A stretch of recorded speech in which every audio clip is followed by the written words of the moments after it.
Hello, আসসালামু আলাইকুম। আজকে আমরা আসলাম আলোচনা করার জন্য হ্যাভ, হ্যাজ, হ্যাড এর ব্যবহার মেইন ভার্ব হিসেবে। গত ক্লাসে আমরা ব্যবহার করেছি এটার পজিটিভ ব্যবহার। আজকে আমরা দেখবো এটা কিভাবে নেগেটিভ ব্যবহার করতে হয়, কিভাবে নেগেটিভ করতে হয়। হ্যাঁ, এখানে আমরা জানি যে আই হ্যাভ আ পেন মানে হচ্ছে আমরা একটি কলম আছে।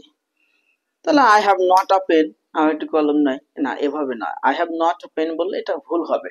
I do not have a pen বলতে হবে। আমার কলম নাই, I do not have a pen.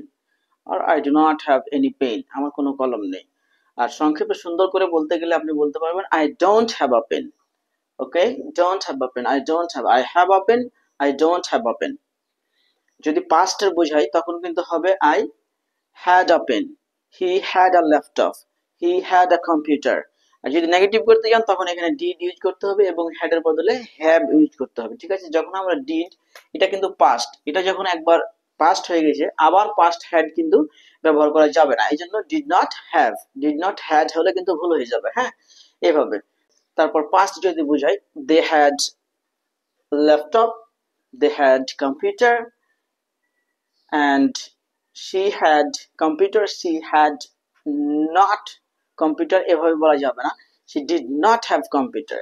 এখানে যে একবার যখন পাস্ট হয়ে গেছে তখন আরেকবার পাস্ট এখানে ব্যবহার করা যাবে না, এই জন্য এখানে হ্যাভ হবে, did not have। সংক্ষেপে বলতে গেলে didn't have, didn't have আপনি বলতে পারেন didn't have, I didn't have a laptop, he didn't have a pen, he didn't have a wife, he didn't have a house।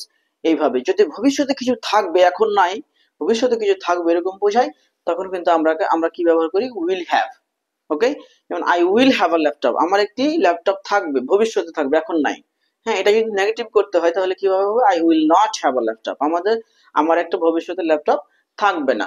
সংক্ষেপে বলতে হলে I won't have a laptop, আমার একটা laptop ভবিষ্যতে থাকবে না। এখন এখানে দেখেন, আমরা জানি যে থার্ড পারসন সিঙ্গুলার নাম্বার যদি হয় তখন কিন্তু আমরা হ্যাভ এর জায়গায় হ্যাজ ব্যবহার করি। হ্যাঁ, তখন এখানে যখন ডু ব্যবহার করেছি নেগেটিভ করার ক্ষেত্রে, I do not have a laptop, I don't have a laptop. এখানে যখন ডাজ হয়ে গেছে তখন আর হ্যাজ না হয়ে আবার এখানে হ্যাভ হবে। ঠিক আছে, যেমন she has a laptop, she does not have a laptop. এখানে আর এই হ্যাজ হবে না, এখানে ইএস হয়ে গেছে। তো এখানে ইএস হয়ে গেছে, এখানে এস আছে, এখানে আর এটা হবে না। এত ইএস এস মনে রাখার দরকার নাই, এখানে হ্যাজ হয়েছে, হ্যাজ আর দরকার নাই। ডাজ যখন ব্যবহার করবেন তখন আপনাকে হ্যাভ ব্যবহার করতে হবে। ঠিক আছে, তো she has a laptop, she does not have a laptop, he doesn't have a wife. এইভাবে। যেমন যদি পজিটিভ করি, I have a house, I don't have a house, I don't have a house আপনি বলতে পারেন I do not have a house. এখানে third person singular number যদি হয়, যেমন যে কোনো নাম, ইট, হি, সি, যে কোনো নাম যদি হয়, তাহলে যেমন আমি লিখেছি রাজু। হ্যাঁ, Raju has a beautiful house.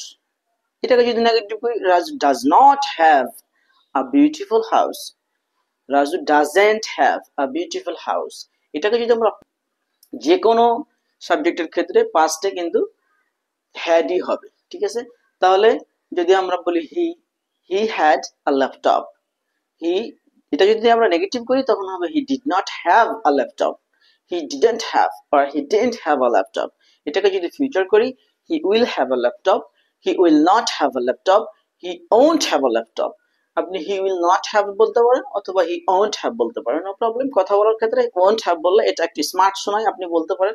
Will not বললেও সমস্যা নাই, he will not have a laptop, he won't have a laptop. হ্যাঁ, আশা করি আপনারা খুব সুন্দরভাবে বুঝতে পেরেছেন।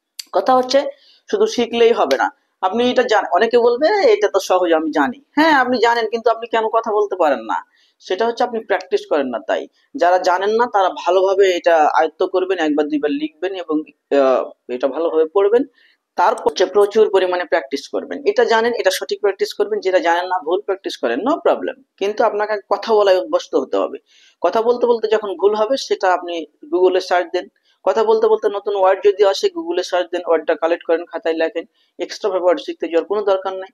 কিন্তু কথা বলা শুরু করতে হবে, নন স্টপলি কথা বলা শুরু করতে হবে। ঠিক আছে, এখন থেকে কথা বলা শুরু করেন।